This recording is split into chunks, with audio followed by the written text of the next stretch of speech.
Hello everyone, मैं दीपक sir DLC education अड्डा में आप सभी का स्वागत करता हूं। डिस्कस करने वाला हूं पेडी कैश बुक।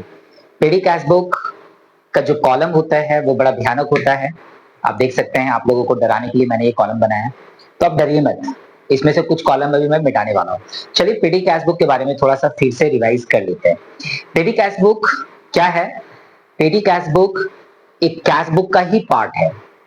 ये ऐसे ऑर्गेनाइजेशन में मेंटेन किया जाता है जहां पे जनरल कैशियर के पास में या मेन कैशियर के पास में सफिशिएंट टाइम नहीं होता है छोटे छोटे एक्सपेंसेस को रिकॉर्ड करने के लिए या मेंटेन करने के लिए। यदि उसके पास वर्कलोड यदि काफी ज्यादा है तो वो क्या करता है, एक पेटी कैशियर अपॉइंट कर लेता है अपने एम्प्लॉइज में से ही किसी को, क्योंकि इसके लिए ज्यादा तो टाइम लगता नहीं है। सपोज सप्ताह में 5 या 4 ट्रांजेक्शन होंगे और उसका एक फॉर्मेट बना होता है, इस तरह का फॉर्मेट में वो मेंटेन कर लेता है। तो पेटी कैशियर जो होता है वो जस्ट एक एम्प्लॉय भी हो सकता है। यदि कोई ऑर्गेनाइजेशन है और जिस ऑर्गेनाइजेशन में पेटी कैश का जो अमाउंट होता है वो यदि काफी ज्यादा है, तो हो सकता है कि पेटी कैशियर एक स्पेशल एम्प्लॉय रख लिया जाए कुछ पैसे पे करके, तो वो भी हो सकता है। तो पेटी कैश बुक, पेटी मतलब छोटे छोटे एक्सपेंसेस को मेंटेन करने के लिए किया जाता है।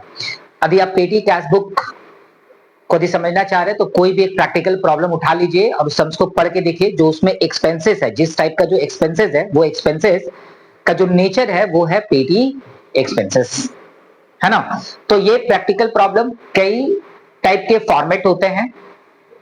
मैं जो यहाँ पे कॉलम दिखा रहा हूं, इसमें मैं ईच एक्सपेंसेस के लिए एक सेपरेट कॉलम बनाने वाला हूं। पॉसिबल है क्योंकि मेरे पास में इतना सारा स्पेस है, तो मैं रिस्पेक्टिव कॉलम सारा बना सकता हूं। मल्टी कॉलमनर पेटी कैश बुक इस फॉर्मेट का नाम है, मल्टी कॉलमनर पेटी कैश बुक।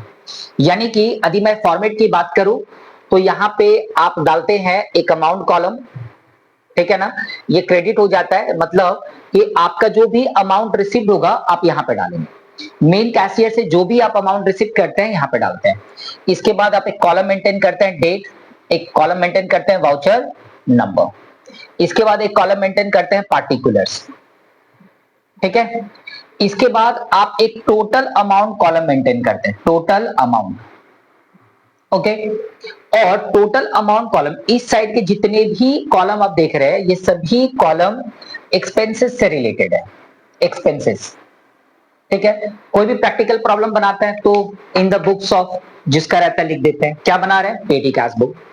इस साइड में डेबिट हो गया, इस साइड के बाद जो भी अमाउंट है वो आपका क्रेडिट हो गया। मतलब यदि क्रेडिट बोलेंगे तो उस साइड में डेबिट है, इस साइड में क्रेडिट है। यदि ऐसा बोलेंगे तो रॉन्ग हो जाएगा। क्यों? क्योंकि आप ध्यान से देखेंगे तो आपको समझ में आएगा, ठीक है। हम लोग यहाँ पे डेबिट क्रेडिट नहीं लिखते हैं और यहाँ पे अमाउंट रिसीव डाल देते हैं। क्या डाल देते हैं? Amount receive. कोई कंफ्यूजन नहीं, डेबिट क्रेडिट का कोई प्रॉब्लम नहीं है। अब देखिए, अमाउंट, डेट, वाउचर, पार्टिकुलर, जो भी एक्सपेंसेस होगा उसका एक रिस्पेक्टिव कॉलम आप खोल देते हैं। अब आपके पास में तो इतना स्पेस होगा ही नहीं कॉपी में, तो क्या करेंगे आप, है ना। तो चलिए एक प्रैक्टिकल प्रॉब्लम बनाने की कोशिश करेंगे और वहां पे कितना कॉलम आपके पास बन रहा है। एक कॉलम बन रहा है, 2 बन रहा है, 3 बन रहा है, 4 बन रहा है। और सपोज 4 बनाने के बाद आपकी कॉपी में स्पेस ही नहीं है, तो फिर आप क्या करने वाले हैं, इस लास्ट कॉलम को, जितना भी कॉलम आपका बन पा रहा है, सपोज 5 कॉलम बन रहा है, 6 कॉलम बन रहा है, जितना भी कॉलम आपके कॉपी में बन रहा है, लास्ट कॉलम को आप डाल दीजिए सन्ड्री एक्सपेंसेस बोल के। मिसलेनियस एक्सपेंसेस भी बोल सकते हैं या सन्ड्री एक्सपेंसेस भी बोल सकते हैं। अब मैंने 1 2 3 4 5 6 कॉलम मेंटेन किया, बाकी कॉलम को क्या करूं, मेरे पास है तो मैंने बना दिया। अब मान के चलिए आपके किसी फ्रेंड के पास में ऐसा कॉपी है जिसका 6 कॉलम बन गया, आपके कॉपी में 4 कॉलम बना, तो आप क्या करेंगे, आपके पास तो एक ऑप्शन होना चाहिए ना, लास्ट कॉलम को आप चेंज कर दीजिए। तो मल्टी कॉलम है, जिसकी कॉपी जितनी बड़ी होगी उतनी कॉलम वो दिखा पाएगा, है ना। जिसकी कॉपी छोटी होगी वो क्या करेगा, इतना कॉलम तो नहीं बना पाएगा। तो मैं क्या कर रहा हूं कि यहां से ये कॉलम को मैं मिटा दे रहा हूं, आपको डरा नहीं रहा हूं, ठीक है। तो मैं भी इसको मिटा दिया और यहां पे मैं एक प्रैक्टिकल प्रॉब्लम अभी सॉल्व कर दूंगा। चलिए, इसमें पेटी कैश बुक यदि आप लेंगे और यदि आप प्रॉब्लम को देखेंगे पढ़ के, प्रॉब्लम को, तो प्रॉब्लम में आपको 2 टाइप का प्रॉब्लम मिलने वाला है ना। जहां पे लिखा हुआ रहेगा analytical petty cash book, impress system पेडी कैश बुक, सिंपल पेडी कैश बुक। तो ये सारे टर्म्स में सबको साइड में रख देते हैं और दो टाइप का ही पेडी कैश बुक हम लोग मेंटेन करते हैं। पहला होता है जहां पे पेडी कैशियर क्या करता है, एक रैंडम अमाउंट रिसीव करता है मेन कैशियर से।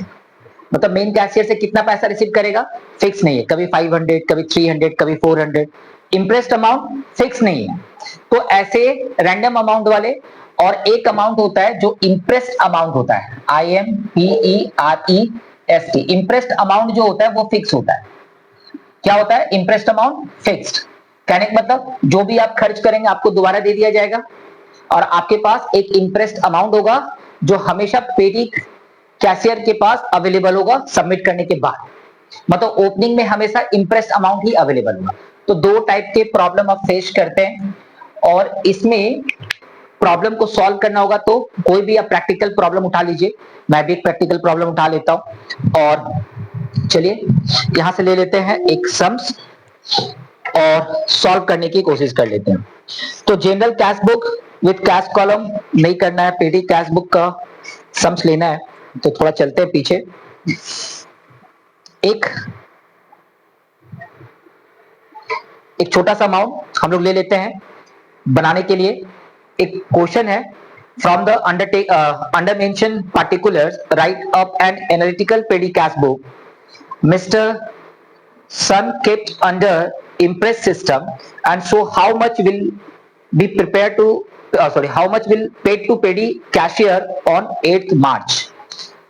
1 तारीख से ट्रांजेक्शन स्टार्ट हुआ है, 7 तारीख को ट्रांजेक्शन क्लोज हो गया है, 8 तारीख को पूछ रहा है कि कितना इंटरेस्ट अमाउंट होगा। तो इंटरेस्ट अमाउंट के लिए मैंने बोला कितना पेड किया जाएगा, जितना वो एक्सपेंसेस कर देता है एक पीरियड में, जितना भी एक्सपेंसेस उसने किया वही उसका क्या होगा इंटरेस्ट अमाउंट होगा। जितना पैसा 8 तारीख को कितना पैसा रिसीव करेगा वो, तो जितना उसने एक्सपेंसेस कर दिया। तो चलिए एक एक करके ट्रांजेक्शन करते हैं। 1 मार्च को petty cashier starts with opening balance 200। यहाँ पे हमारे पास ओपनिंग बैलेंस है, ईयर प्रॉब्लम में जो भी हो वही डालेंगे आप। 2024 में डाल रहा हूं, और यहाँ पे 1 जनवरी को डाल रहा हूं मैं, और टू बैलेंस कहीं पे बीडी लिखा हुआ है, कहीं पे बीएफ लिखा हुआ है, कोई फर्क नहीं पड़ता है।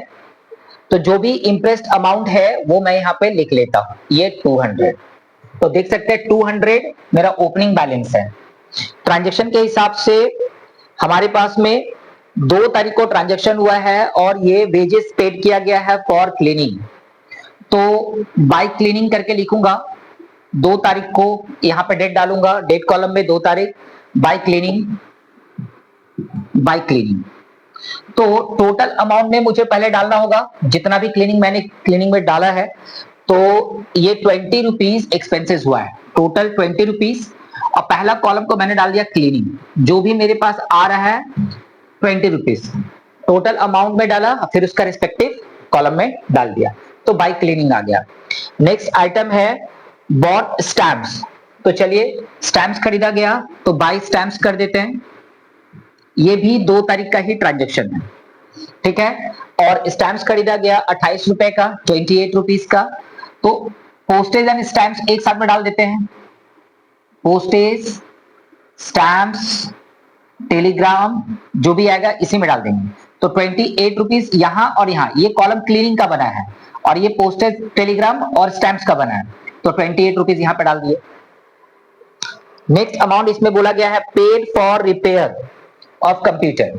तो बाय रिपेयर्स या बाय रिपेयरिंग चार्जेस पूरा लिख दीजिए for computer, by repairing charges for computer. कितना पेड किया गया इसके लिए, तो 74 रुपीज पेड किया गया, तो 74 डाल रहा हूं, पहला दूसरा खत्म। अभी यहां पे मैं रिपेयर लिख देता हूं। अब क्या चीज का रिपेयर किया गया यहाँ पे मेंशन है, और अमाउंट 74 है, यहां डाल दिए। तो बाकी कॉलम हमारा भी खाली है। नेक्स्ट है पेड फॉर बस फेयर, तो बाय बस फेयर। अच्छा बस फेयर में क्या हो रहा है, अमाउंट 6 रुपीज का है। ये बस फेयर जो दिया गया ये किसी पर्सन के लिए है, तो आप बस फेयर भी लिख सकते हैं या कन्वीनियंस भी लिख सकते हैं, कन्वीनियंस या बस फेयर आप डाल दीजिए 6 रुपीज। बाकी कॉलम उसका स्पेस सामने खाली रखिए। नेक्स्ट क्या है, टिफिन एक्सपेंसेस। तो टिफिन मतलब बाय टिफिन, बाय टिफिन।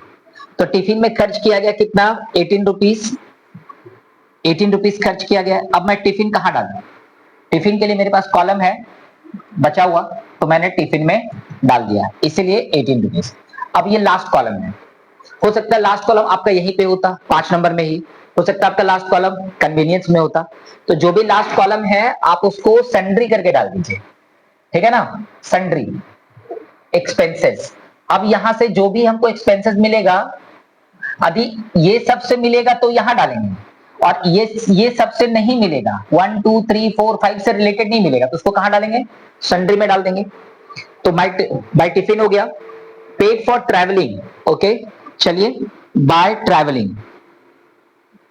तो बाय ट्रैवलिंग भी पर्सन के लिए ही होगा, और ट्रैवलिंग के लिए कन्वीनियंस है, कहीं पे खोल के रखा हूं, है ना। तो ट्रैवलिंग में 11 रुपीज खर्च हुआ है, तो चलिए डाल देते हैं 11 रुपीज। कहां पे, कन्वीनियंस में 11 रुपीज डाल देंगे, तो इसमें 2 आइटम आ गया। नेक्स्ट है परचेस पेपर, तो यहां पे बाय परचेस पेपर करके डाल दीजिए, और अमाउंट आया है 16 रुपीज का। तो कैलकुलेटर चलाना होगा। अब क्वेश्चन ये है, क्या हम क्लीनिंग में डाल सकते हैं, नहीं। पोस्टेज एंड स्टैंप्स में डाल सकते हैं, तो आप चाहे तो डाल सकते हैं, क्योंकि पोस्टेज, स्टैंप्स एंड पेपर एक साथ क्लब करना चाहते हैं। रिपेयर में, कन्वीनियंस में, टिफिन में स्पेस नहीं है, कहीं कॉलम यदि मैच नहीं कर रहा है तो डायरेक्ट लास्ट कॉलम में आप डाल दीजिए, ठीक है ना। तो इस तरह से हम लोग अमाउंट को कैलकुलेट कर चुके। अब क्वेश्चन है कि हम इसको बैलेंस करना चाहते हैं, तो बैलेंस करेंगे तो क्या करना होगा, सबसे पहले यहां पे एक लाइन ड्रॉ करेंगे एकदम सामने सामने, और ये जो कॉलम है ये सब अमाउंट कॉलम को लेते हुए आगे बढ़ जाइए, जहां तक है आपका कॉलम वहां तक। नीचे यहाँ 16, यहाँ 18, यहाँ पे कितना आ रहा है 17, 74, यहाँ पे कितना आ रहा है 28, और यहाँ पे कितना आ रहा है 20। इस कॉलम को जोड़ेंगे, इनको जोड़िए, इन सभी को जोड़ के, इन सभी को ऐड करके कितना आ रहा है, तो कैलकुलेटर चलाना होगा, कैलकुलेटर चला लो। तो फटाफट जोड़ लेते हैं, आप कैलकुलेटर में चला लीजिए। 8 और 4 12, 6 18, 8 26, 27 और 6 33, बाकी हाथ में 3 4 5 6 13 और 4 17, 173 रुपीज खर्च कर दिया, ठीक है ना। तो 173, जबकि यहाँ पे कॉलम कितना आ रहा है, यहाँ पे कॉलम आ रहा है 200, तो 173 यदि खर्च कर चुका तो मेरे पास अमाउंट बचा हुआ कितना रह गया, तो जो बचा हुआ रह गया हमारे पास में, तो उसको पहले क्या लिखना होगा, जो बचा हुआ है, तो बाय बैलेंस सीडी कितना बचा हुआ है भाई, तो 27 ना, 27 रुपीज बचा हुआ है। तो देखिए आपका 200 अमाउंट यहां भी है, 200 अमाउंट होगा यहाँ पे, नहीं यहाँ पे 200 नहीं होगा, यहाँ पे जो पैसा आपका बचा हुआ था वही लिखना है। सीडी का बीडी होना चाहिए, तो to balance BD, to balance B by D कितना होना चाहिए, 27 रुपीज होना चाहिए। इस सवाल के लास्ट में पूछा गया है कि इंप्रेस्ड अमाउंट कितना होगा, तो इंप्रेस्ड अमाउंट कितना होगा, जितना उसने खर्च किया, खर्च कितना किया उसने 173 रुपीज। तो मेन कैशियर से रिसीव कितना करेगा, क्योंकि हमारे पास स्पेस नहीं है, इसलिए आप यहां पे लिख देता हूं टू कैश रिसीव्ड। कितना कैश रिसीव करेगा, तो जितना वो एक्सपेंसेस किया 173, तो 173 वो रिसीव करेगा, वही आपको लिखना है इंप्रेस्ड अमाउंट, यही आपका आंसर होना चाहिए कि इंप्रेस्ड अमाउंट कितना है सवाल का, तो 173। तो इस तरीके से हम लोग क्या करते हैं, पेटी कैश बुक मेंटेन करते हैं, ठीक है। ये छोटा सा डिस्कशन था पेटी कैश बुक के लिए। प्रैक्टिकल प्रॉब्लम अपने एग्जाम्पल से बनाइए, बुक के एग्जाम्पल से पहले बनाइए 2-4, उसके बाद एक्सरसाइज से बनाइए, तब जाके आपका क्या होगा, इसके ऊपर में कमांड अच्छा आ जाएगा। तो डिस्कशन यदि अच्छा लगा तो लाइक एंड शेयर कर दीजिए। मिलते हैं नए वीडियो में। Thank you, bye bye.